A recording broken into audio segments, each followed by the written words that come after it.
Tired of recurring charges for Wati and ready to cut ties?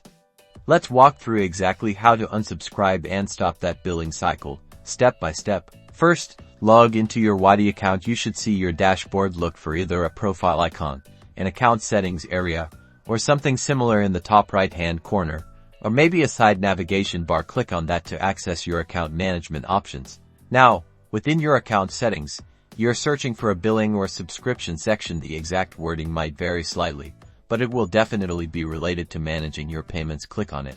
You should now see details about your current Wati subscription. Scroll down the page, and you're looking for a cancel subscription button or link. It might be small or worded as terminate plan or disable auto renewal. Click that button.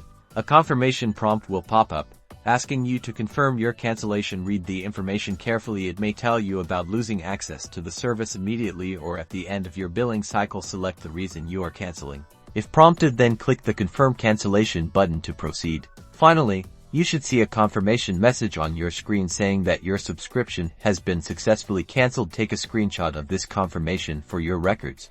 Just in case, it should also tell you the date your subscription will end, and that's it. You've successfully unsubscribed from Wati.